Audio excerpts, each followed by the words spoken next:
بسم اللہ الرحمن الرحیم۔ آیت نمبر 6 تک ہم پڑھ چکے ہیں۔ 7ویں آیت مبارکہ میں اللہ تعالیٰ ارشاد فرماتے ہیں اعوذ باللہ من الشیطان الرجیم وَإِنَّهُ اور انہ بے شک وہ یعنی وہ انسان جس کے بارے میں پیچھے بتایا اللہ تعالیٰ نے 5 قسمیں کھا کے کہ بے شک انسان جو ہے وہ اپنے رب کے لیے ناشکرا ہے۔ اور اس آیت میں اللہ تعالیٰ فرماتے ہیں کہ وَإِنَّهُ اور بے شک وہ انسان عَلَى ذَلِكَ اوپر اس کے، عَلَى اوپر، ذَلِكَ وہ لفظی طور پہ وہ، عَلَى ذَلِكَ اوپر وہ یعنی اوپر اس کے، کس پہ؟ یہ جو پیچھے بات بیان ہوئی ہے کہ انسان جو ہے وہ اپنے رب کے لیے ناشکرا ہے، یہ بات اس بات پر وَإِنَّهُ اور بے شک وہ عَلَى ذَلِكَ اوپر اس کے لَشَہِید، لام زبر لا معنی ضرور، شہید گواہ، لشہید ضرور گواہ ہے، یعنی اپنے قول اور عمل سے انسان جو ہے وہ اپنے اس ناشکری پر گواہی دیتا ہے۔ ہر وقت لوگوں کے رویے دیکھیں، ان کی زبانوں پہ شکوے دیکھیں کتنے زیادہ ہیں کہ مجھے نعوذ باللہ ایسے بات کرتے ہیں کہ جیسے اللہ تعالیٰ نے کچھ دیا ہی نہیں، اور حالانکہ اللہ تعالیٰ کی جو ہمارے جسم کے اندر ہی نعمتیں ہیں وہی شمار نہیں ہو پاتی، اور پھر ماحول کے اندر جو نعمتیں ہیں وہ ماں باپ کی شکل میں، اولاد کی شکل میں، بہن بھائیوں کی شکل میں، عزیز و اقارب کی صورت میں، اور بے شمار نعمتیں جو اس مالک نے دیگر ہمیں اپنے ماحول میں عطا کر رکھی ہیں، ہم تو کسی ایک چیز کی بھی قیمت ادا نہیں کر سکتے، کہ اس آکسیجن کی نہیں ہو سکتی، یہ سورج کی روشنی کی ہم قیمت نہیں دے سکتے ہیں کہ جو روزانہ وہ کائنات کا مالک ہمارے لیے سورج کو طلوع کرتا ہے اور غروب کرتا ہے، اور یہ سورج کی روشنی کس قدر ضروری ہے ہماری زندگی کا انحصار اس پر ہے کہ پودوں کے اندر کلوروفل کا جو مادہ ہے اس میں جو فوٹو سنتھسس کا عمل ہوتا ہے جس کے ذریعے سے آکسیجن پیدا ہوتی ہے، اور وہ پودے جو ہیں کاربن ڈائی آکسائڈ کو جذب کرتے ہیں، ہمارے ماحول کو صاف ستھرا کرتے ہیں، ہم جینے کے قابل ماحول بنتا ہے، تو اس میں سورج کی روشنی کا بنیادی کردار ہے۔ تو کوئی ایک نعمت تو نہیں، اسی لیے اللہ تعالیٰ نے قرآن پاک میں یہ فرمایا اعوذ باللہ من الشیطان الرجیم وَإِن تَعُدُّوا نِعْمَةَ اللَّهِ، اگر تم اللہ کی نعمتوں کو گننا چاہو تو لا تحصوها، تم گن نہیں سکتے۔ اور اللہ کی تعریفیں، اس مالک کے احسانات اتنے ہیں کہ وہ لکھتے جاؤ، سمندر سیاہی بن جائیں، سارے درختوں کو کلمے بنا دیا جائے تو سمندر خشک ہو جائیں گے۔ اللہ تعالیٰ کی تعریفیں اور اس مالک کی بڑائیاں اور اس کے احسانات جو ہیں وہ ختم نہیں ہو سکتے۔ تو انسان جو ہے اگر وہ اس ساری حقیقت کے باوجود وہ اللہ کی دی ہوئی نعمتوں کو اس پر اس کا شکر ادا کرنے کی بجائے شکوے کرتا ہے، ناشکری کرتا ہے، تو یہ بات جو ہے اللہ تعالیٰ فرماتے ہیں کہ ایک تو یہ ناشکرا ہے، اوپر یہ ہے کہ اوپر سے اپنی باتوں سے اور اپنے عمل سے جب للچائی نظروں سے دیکھتا ہے دوسرے لوگوں کو، ان نعمتوں پر شکر نہیں کرتا جو اللہ نے اسے عطا کر رکھی ہیں، جو اس کے پاس نہیں ہے ان کی طرف دیکھ کے ہر وقت ترستا رہتا ہے اور حسرت کا اظہار کرتا رہتا ہے۔ تو اپنے قول و عمل سے یہ انسان جو ہے وہ اس بات پر گواہ ہے کہ وہ ناشکرا ہے اپنے رب کا۔ وَإِنَّهُ اور بے شک وہ عَلَى ذَلِكَ اوپر اس کے لشہید ضرور گواہ ہے۔ وَإِنَّهُ اور بے شک وہ لِحُبِّ الْخَيْرِ، لے واسطے یا کے لیے، حب محبت، الخیر خیر ویسے بھلائی کو کہتے ہیں، تو الخیر سے مراد عام طور پہ مال لیا جاتا ہے، مال و دولت، کہ بے شک وہ یعنی انسان بے شک وہ لحب الخیر مال کی محبت کے لیے، لحب محبت کے لیے، الخیر مال کی، لشدید ضرور سخت ہے، یعنی مال کی محبت کوٹ کے بھری ہوئی ہے انسان کے اندر، اور جتنی بھی دولت اس کو مل جائے صبر نہیں آتا۔ اللہ اکبر۔ نبی کریم صلی اللہ علیہ وسلم نے فرمایا کہ انسان کے اس حرص والے پیٹ کو تو صرف قبر کی مٹی بھر سکتی ہے، جیتے جی اس کا جی نہیں بھرتا ہے دولت سے، ایک وادی سونے کی بھر کے اس کو دے دی جائے تو دل چاہتا ہے کہ ایک اور ہو۔ تو یہی حال ہم آج کل دیکھتے ہیں کہ کسی کے پاس اگر کوئی 10 مربع زمین بھی ہے تو وہ کہتا ہے کہ 10 اور ہونی چاہیے۔ کسی کو 4 فیکٹریاں اللہ تعالیٰ نے دی ہیں تو اس کی خواہش ہوتی ہے کہ اور فیکٹریاں ہونی چاہیے۔ اس پہ قناعت نہیں، اسی پہ شکر گزاری نہیں اللہ تعالیٰ کی، بلکہ اور کی جو ہوس ہے وہ انسان کو قبر تک لے جاتی ہے۔ جیسے ہم نے سورۃ التکاثر میں پڑھا کہ اللہ تعالیٰ نے فرمایا کہ تمہیں بس یہ جو کثرت کی طلب ہے اسی نے غافل کر دیا ہے اور تم اسی غفلت میں رہتے ہو اور قبروں تک جا پہنچتے ہو۔ یہاں اللہ تعالیٰ نے فرمایا کہ وَإِنَّهُ اور بے شک وہ لِحُبِّ الْخَيْرِ مال کی محبت کے لیے لشدید ضرور سخت ہے۔ افلا یعلم، یعنی انسان کا یہ رویہ کیا ظاہر کر رہا ہے؟ اسے اپنی موت یاد نہیں ہے، اپنی قبر یاد نہیں ہے، قبر سے جی اٹھ کر اللہ کے سامنے حساب کتاب کے لیے پیش ہونا، اس پر اس کو یقین نہیں ہے۔ یہ کیوں مال کے لیے اتنا سخت ہے؟ مال کی حرص اتنی کیوں کرتا ہے؟ جبکہ اسے یقین تو اپنی زندگی کے لیے ایک دن کا بھی نہیں ہے، گارنٹی تو ایک دن کی بھی نہیں ہے۔ جتنا بھی مال و دولت اس کو مل جائے گا، آج اگر اس کی موت آ گئی تو وہ مال و دولت تو یہاں رہ جائے گا۔ کیا کرے گا یہ اس مال و دولت کو؟ جب ایک بندے کو پتہ ہے کہ جو کچھ بھی میں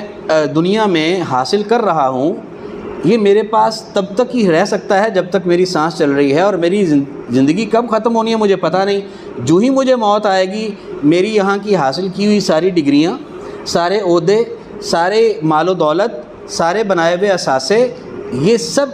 ایک دم جب میرے سانس رکے گی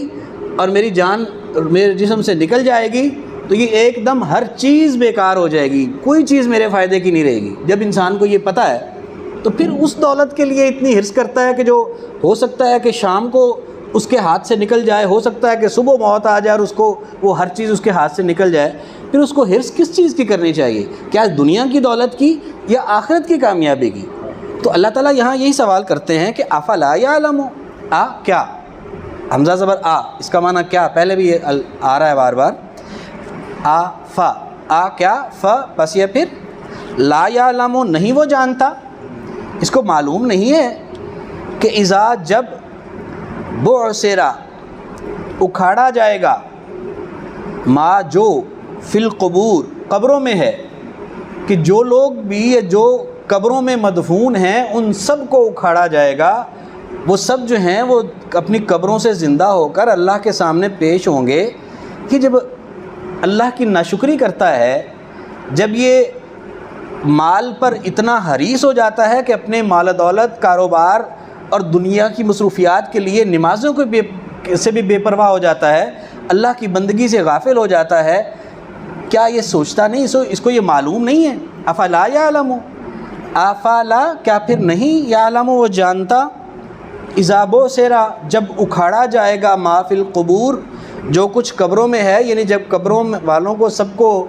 قبروں کو اکھیڑ کر ان کو زندہ کر کے جب میدان حشر میں رب کے سامنے پیش کیا جائے گا، اسے اس بات کا علم نہیں ہے تو کیوں یہ آخرت کی فکر نہیں کرتا اور دنیا کے لیے اتنی حرص کرتا ہے؟ تو افلا یعلم، کیا پھر نہیں وہ جانتا، اذا بعثرا جب اکھاڑا جائے گا، ما جو کچھ فی القبور قبروں میں ہے، وحصل اور حصل حاصل کیا جائے گا، ما جو فی الصدور سینوں میں ہے، یعنی سینوں میں انسانوں کے جو راز ہیں یہاں تو ایک دوسرے سے چھپائے ہوئے ہیں نا، اپنے کرتوت بھی اور اپنی سوچیں بھی، اپنی نیتیں بھی، قیامت کے روز ہر چیز ظاہر ہو جائے گی۔ انسانوں کے دلوں کی نیتیں، ان کے ارادے، ان کے دلوں کے چھپے ہوئے راز وہ اس دن فاش کر دیے جائیں گے۔ وَإِذَا الصُّحُفُ نُشِرَتْ جب صحیفے یعنی ہر ایک کا عمل نامہ وہ وہاں پر نشر کیا جائے گا، پوری عوام کے سامنے، لوگوں کے سامنے، آدم علیہ السلام سے لے کے قیامت تک آنے والا ہر انسان اس میدان میں ہوگا، تو وہاں پر ہر ایک کا عمل نامہ، جس طرح سے یہاں نشریات آتی ہیں اور ساری دنیا دیکھتی ہے کہ نشریات میں کیا آ رہا ہے، اسی طرح سے وَإِذَا الصُّحُفُ نُشِرَتْ جب صحیفے لوگوں کے عمل نامے وہاں پر نشر کیے جائیں گے کہ اس کے یہ کرتوت تھے. تو یہاں اللہ تعالیٰ یہ فرماتے ہیں کہ اب تو دلوں میں چھپائی ہوئی ہیں باتیں، نیتیں اپنی چھپائی ہوئی ہیں، ارادے چھپائے ہوئے ہیں، دلوں میں بہت سارے راز اپنے جو ہیں وہ چھپائے ہوئے ہیں، لیکن قیامت کے روز اللہ تعالیٰ وہ سب کچھ حاصل کر لے گا، نکالے گا ان سے زبردستی، اور وہ اگلوائے گا ان سے ہر چیز، اور ہر چیز اس دن پھر نکھر کر سامنے آ جائے گی ہر ایک کے سامنے. تو ان ناشکر انسانوں کو اور مال کی حرص کرنے والوں کو وہ آخرت کا دن کا علم نہیں ہے، معلوم نہیں ہے ان کو کہ جب قبروں میں جو کچھ ہے وہ کھیڑا جائے گا، اور جو کچھ ان کے سینوں میں ہے وہ حاصل کر لیا جائے گا، وہ باہر نکالا جائے گا. اللہ اکبر. ان ربہم، ان بے شک، ربہم رب ان کا، یعنی انہی انسانوں کا، بہم ساتھ ان کے، یوم اذن اس دن، یوم دن، اذن جب، یوم اذن اس دن، لخبیر، لا ضرور، لام زبر لا ضرور، خبیر خبر لینے والا ہے. تو اس دن پھر ان کا رب جو ہے وہ ان کی خبر لے گا، اور خبر تو پھر وہ بڑی اچھی طرح لے گا. ایک ایک چیز، ایک ایک ان کا قول، ایک ایک عمل، اس کا وہاں پر حساب بھی ہوگا، اور حساب کے بعد پھر اس عمل کے مطابق اچھے عمل کا اچھا بدلہ اور برے عمل کا برا بدلہ یا سزا جو ہے وہ جب ملے گی، تو اللہ تعالیٰ اس دن، ان کا رب اس دن ان کی خوب خبر لینے والا ہے. تو ان کو یہ چیز بھولی ہوئی ہے، قبروں سے اٹھنا، دلوں کے رازوں کا وہاں پر افشا کیا جانا، اور ان کے رب کا ان کی خبر لینا، اور ہر چیز کے بارے میں ان سے پوچھنا، اور پھر ان کو اس کے مطابق، ان کے اعمال کے مطابق ان کے انجام تک پہنچانا. یہ سب چیزیں حقیقت ہیں، اور یہ حقیقتیں انسان بھولا ہوا ہے، اسی وجہ سے یہ ناشکری کرتا ہے، اسی وجہ سے یہ مال پر حرص کرتا ہے.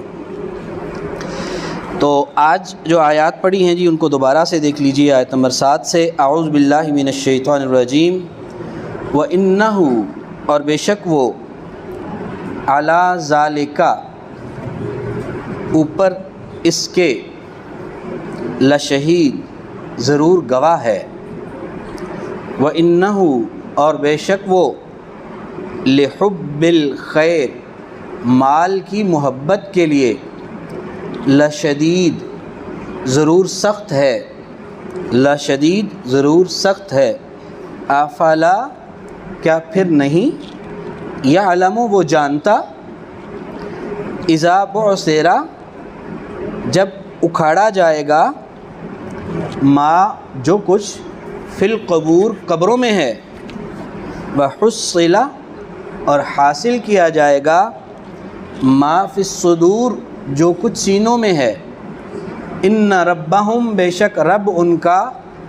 بہم، ساتھ ان کے، یوم اذن، اس دن، لخبیر، ضرور خبر لینے والا ہے. دوہرا لیجیے جی.